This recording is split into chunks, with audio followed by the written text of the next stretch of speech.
یہ جانتے ہیں کہ اختیارات اللہ کے ہیں، میں تو اللہ کا نمائندہ ہوں، اللہ کا ترجمان ہوں، نبی ہوں، رسول ہوں، صاحب وحی ہوں، میرا کام یہ ہے کہ جو حکم آئے اس پر عمل کروں۔ یا ایھا الرسول بلغ ما انزل الیک من ربک وان لم تفعل فما بلغت رسالتہ۔ جو آرڈر دیا جا رہا ہے، نبی آپ کا کام یہ ہے کہ اس آرڈر کو لوگوں تک پہنچائیے، اس پر عمل کرائیے، اور نبی اس پر عمل کر رہے ہیں، عمل کرا رہے ہیں، اس لیے کہ آپ جانتے ہیں کہ یہ میری ذمہ داری ہے، اور یہ آپ جانتے ہیں کہ مجھے یہ اختیار بھی نہیں ہے کہ میں اپنے طور پر حلت اور حرمت کے فیصلے کروں، اپنے طور پر کہہ دوں کہ یہ حلال ہے اور یہ حرام ہے، باوجود اس کے کہ میں نبی ہوں، رسول ہوں، سید الرسل ہوں، لیکن میرے ہاتھ میں یہ فیصلے نہیں۔ یا ایھا النبی لم تحرم ما احل اللہ لک، اے نبی جو اللہ نے آپ کے لیے حلال کیا کیسے حرام ہو جائے گا؟ آپ کیسے حرام کر سکتے ہیں؟ میں جب چاہوں گا تو حلال کھاؤں گا، میں جب چاہوں گا تو حرام کھاؤں گا۔ یہ اسلامی نظام ہے، اس اسلامی نظام کے لیے انبیاء کی بعثت ہوئی، یہی وہ نظام ہے جس کو حضرت موسیٰ علیہ السلام نے برپا کرنے کے لیے فرعون کے چنگل سے بنی اسرائیل کو آزاد کرایا اور جزیرہ نما سینا میں ایک اسلامی حکومت قائم فرمائی، اور اللہ نے اس نظام حکومت کے لیے دستور و قانون تورات کی شکل میں عطا فرمایا، جس کو لینے کے لیے ان کو طور پہاڑ پر 40 دن گزارنے پڑے۔ یہی وہ نظام الہی ہے جس کو نافذ کرنے کے لیے حضرت عیسیٰ کی بعثت ہوئی، اور انہوں نے بنی اسرائیل کو مخاطب کر کے یہ کہا وَرَسُولًا إِلَىٰ بَنِي إِسْرَائِيل، میں تمہارے لیے پیغمبر بنا کر بھیجا گیا ہوں، میرا کام یہ ہے کہ میں اللہ کے قانون کو نافذ کرواؤں، تمہاری اصلاح کروں۔ اور آخری نبی کی بعثت جس ماحول میں ہوئی، جس سیاق میں ہوئی، جس بیک گراؤنڈ میں ہوئی، ظاہر ہے کہ وہ بیک گراؤنڈ پوری دنیا کی جاہلیت کا تھا، ہر طرف حکومتوں اور اصحاب اقتدار نے خدا تعالیٰ کے نظام سے بغاوت کر رکھی تھی، اور انسانوں کو اپنے ہاتھوں میں یرغمال اور اسیر و گرفتار بنا کر استحصال کر رکھا تھا۔ ظہر الفساد فی البر والبحر بما کسبت ایدی الناس، انسانوں کے کرتوتوں کے نتیجے میں ہر طرف فساد پھیلا تھا، کرپشن ہی کرپشن، مالی کرپشن، سیاسی کرپشن، طاقت کا کرپشن، منصب کا کرپشن، عہدوں کا کرپشن، ہر طرح کا کرپشن پھیلا ہوا تھا۔ تو اس کرپشن کو دور کرنے کے لیے جس نبی کی بعثت ہوئی، کیا کہا گیا؟ وَالَّذِي أَرْسَلَ رَسُولَهُ بِالْهُدَى وَدِينِ الْحَقِّ لِيُظْهِرَهُ عَلَى الدِّينِ كُلِّهِ وَلَوْ كَرِهَ الْمُشْرِكُونَ۔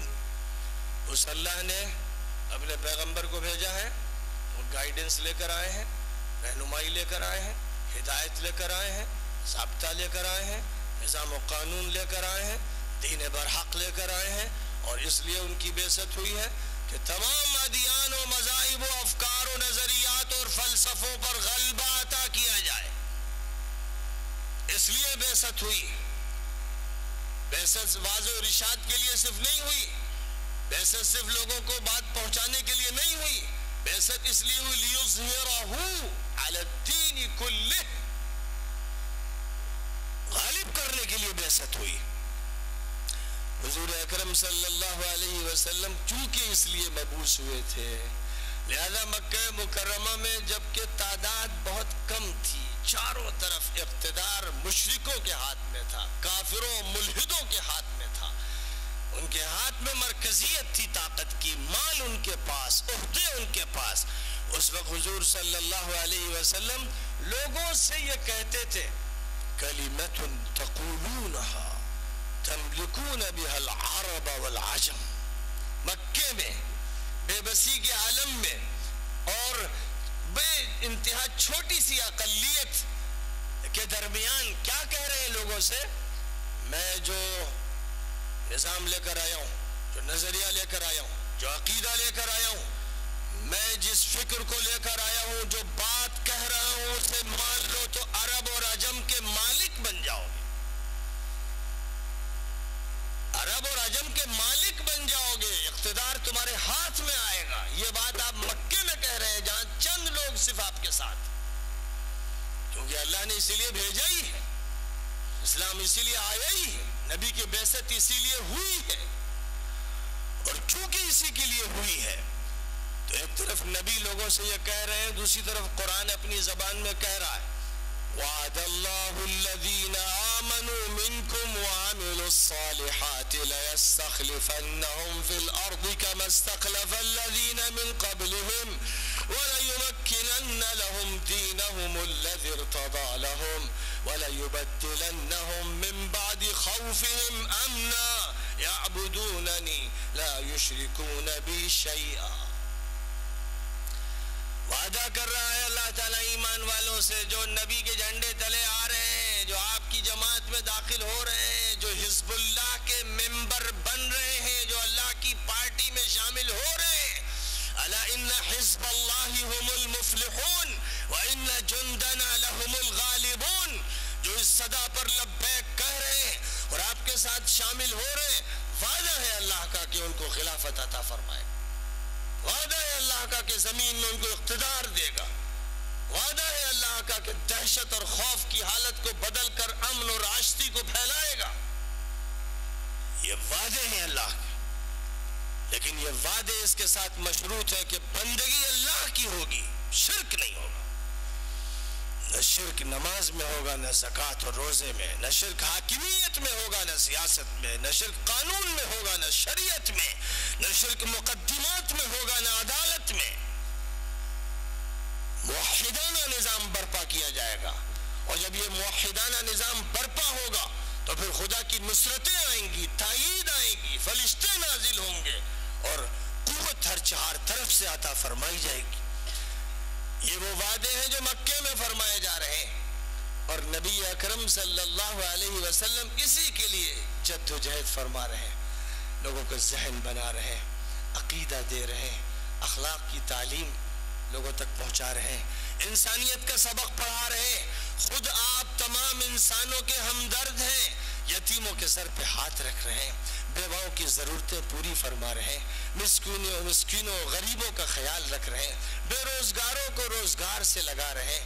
ہر ضرورت مند کی ضرورت آپ کی نگاہ کے سامنے، آپ سب کے دلوں کے قرین ہیں، آپ سب کے دماغوں کو اپیل فرمانا چاہتے ہیں. آپ کی یہ صفت ایسی نمایاں ہے قبل بعثت اور بعد بعثت کہ حضرت خدیجہ رضی اللہ تعالیٰ عنہ شہادت دیتی ہیں 15 سال آپ کے نکاح میں رہنے کے بعد. پہلی وحی جب آپ پر اتری اور آپ بے چین ہو گئے اور تڑپ گئے اور ڈر لگنے لگا کہ اتنا بڑا بوجھ اتار دیا گیا ہے، کیسے سہاروں گا، تو کہا تھا 15 سال ساتھ رہنے والی اس بیوی نے، حضرت خدیجہ مطہرہ نے، کلا واللہ لا یخزیک اللہ ابدا انک لتصل الرحم وتحمل الكل وتكسب المعدوم وتعين على نوائب الحق. یہ اوصاف ہے جو نبی کے بیان کیے جا رہے ہیں. ان کا تعلق انسانیت سے ہے، مانوتا سے ہے، خدمت خلق سے ہے، غریب کی امداد سے ہے، لوگوں کے ساتھ ہیں آپ. الخلق عیال اللہ، ساری مخلوق اللہ کا کنبہ ہے، اور جو اللہ کے کنبے کی جتنی خدمت کرے گا اللہ اس کی اتنی نصرت فرمائے گا. اور فرمایا حدیث قدسی میں الراحمون یرحمهم الرحمن ارحموا من فی الارض یرحمکم من فی السماء. رحم کرنے والوں پر وہ رحم کرتا ہے جو رحمان ہے. زمین والوں پر رحم کرو، آسمان والا تم پر رحم کرے گا. یہ وہ پیغام ہے جو عطا فرمایا گیا ہے. پوری انسانیت کو دیکھو کہ سبھی اللہ کے بندے، آدم کے بیٹے اللہ کے لیے مثل کنبے کے ہیں، اس لیے ان کے درد میں شریک ہو، ان کی کمزوریوں اور ان کی پریشانیوں میں ان کے قرین بن جاؤ. یاد رکھو کہ خدا تعالیٰ کے ہاں نیکی صرف یہ نہیں ہے کہ تم نے نمازیں کتنی پڑھ لی. لیس البر ان تولوا وجوہکم قبل المشرق والمغرب ولكن البر من آمن بالله واليوم الآخر وأقام الصلاة وآتى الزكاة والموفون بعهدهم إذا عاهدوا والصابرين في البأساء والضراء وحين البأس أولئك الذين صدقوا وأولئك هم المتقون. نیکی کا یہ نظام ہے، اور یہ نظام وہ ہے کہ جس کو بار بار کہا جاتا ہے یسألونک ماذا ينفقون قل ما انفقتم من خیر فللوالدین والاقربین والیتامى والمساکین وابن السبیل واعلموا انما غنمتم من شيء فان لله خمسه وللرسول ولذي القربى واليتامى والمساکین وابن السبیل. یہ ہے جو تمہیں پیغام دیا گیا، تم پوری انسانیت کے لیے حق کے علم بردار، عدل کے علم بردار، انسانیت کے علم بردار، مساوات کے علم بردار لوگوں کے لیے کھڑے ہو. لوگ تمہیں پہچانے کہ تم عالمی نبی یا آفاقی نبی یا آخری نبی کے امتی ہو. لوگ پہچانے کہ تم آخری کتاب کے حامل ہو. لوگ پہچانے تم اس امت کے ممبر و ذمہ دار ہو جس امت کو پوری دنیا کی ذمہ داری دی گئی. نبی کو وہ مقام عطا فرمایا گیا اور نبی کی امت کے لیے کہا گیا کنتم خیر امت اخرجت للناس. کسی قبیلے، کسی علاقے، کسی جغرافیے، کسی رنگ، کسی نسل، عرب اور عجم کی کوئی تحدید نہیں. للناس، یہ امت تمام لوگوں کے لیے اٹھی ہے. اسے محدود کر دینا مسلم نیشن میں، کسی ملک میں، کسی علاقے میں، کسی محدود دائرے میں، یہ اس امت کے ساتھ ظلم ہے. اس کی حیثیت عرفی کو چھیننے کے مرادف، اس کی پرسنالٹی کو ختم کرنے کے مرادف. اس امت کو چاہیے کہ مانوتا اور انسانیت کے پیغام کو پوری دنیا کے سامنے رکھے، بالادستی کے ساتھ، بلند فکری کے ساتھ، وسعت قلب کے ساتھ کہ ہم ہیں جس کے پاس پوری دنیا کے لیے پیغام ہے. یو این او کے پاس کوئی پیغام نہیں، ان کا چارٹر مانگا ہوا ہے، ہم سے مانگا ہوا ہے. 1400 سال پہلے سے ہم دنیا میں یہ صدا لگا رہے ہیں کہ ہم پوری انسانیت کے لیے اٹھے، اور اس لیے اٹھے ہیں کہ ہم مظلوموں کا ساتھ دیں، ہم ظالموں کے ہاتھ پکڑے. ہم اس لیے اٹھے ہیں کہ عدل و انصاف کو پھیلائیں. اعدلوا هو اقرب للتقوى، یہ ہمیں حکم دیا گیا ہے، اور یہ حکم ہم کو پوری دنیا کے لیے دیا گیا ہے، صرف اپنے قبیلے یا اپنی قوم کے لیے نہیں دیا گیا ہے. یا ایھا الذین آمنوا کونوا قوامین بالقسط شہداء للہ ولو علی انفسکم او الوالدین والاقربین. فیصلہ تمہارے خلاف جا رہا ہو، تمہارے ماں باپ کے خلاف جا رہا ہو، رشتہ داروں کے خلاف جا رہا ہو، لیکن اللہ کے لیے فیصلہ برحق ہونا چاہیے، حق کی گواہی ہونی چاہیے. حکم یہ دیا جا رہا ہے، اور جب یہ حکم دیا جا رہا ہے، یہ منصب عطا کیا جا رہا ہے، تو اس منصب سے مسلمان کیوں ہٹے؟ یہ وہ منصب تھا جس کو لے کر آخری نبی اٹھے تھے. یہی وہ منصب تھا جس کو لے کر مسلمان سفرا بڑی بڑی حکومتوں کے پاس گئے تھے اور رو در رو باتیں کی تھی.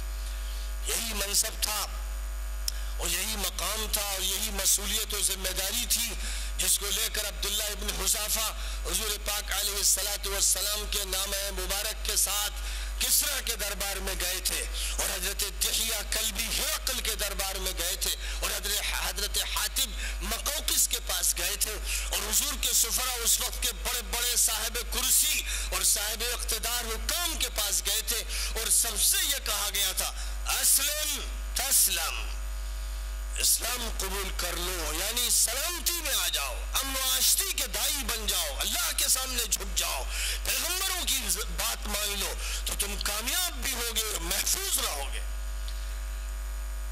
یہی وہ بات تھی جو حضرت ربعی بن عامر کی زبان سے chief of army staff Rustam نے سنی تھی، جو ایران کی فوج کا سربراہ اعلیٰ تھا، جس نے یہ کہا تھا کیسے آئے؟ تو انہوں نے کہا تھا اللہ ابتعثنا لنخرج من شاء من عبادت العباد الى عبادت اللہ وحدہ ومن ضیق الدنیا الى سعاتها ومن جور الادیان الى عدل الاسلام. انہوں نے کہا ہم لوگ اس لیے آئے کہ اللہ نے بھیجا ہے، ہم اپنے من سے نہیں آگے. اللہ نے ہم پر ذمہ داری ڈالی اخرجت للناس کی، ہمیں پوری دنیا کی ذمہ داری دی گئی. ہم اٹھے اس لیے کہ انسانوں کے ظلم سے، طاغوتی طاقتوں کے استباد سے اور انسانوں کی بندگی سے انسانوں کو نکال کر اللہ وحدہ لا شریک لہ کی بندگی میں داخل کر دے، اور دنیا کی تنگی سے نکال کر دنیا کی وسعت عطا کرے، اور مذاہب کے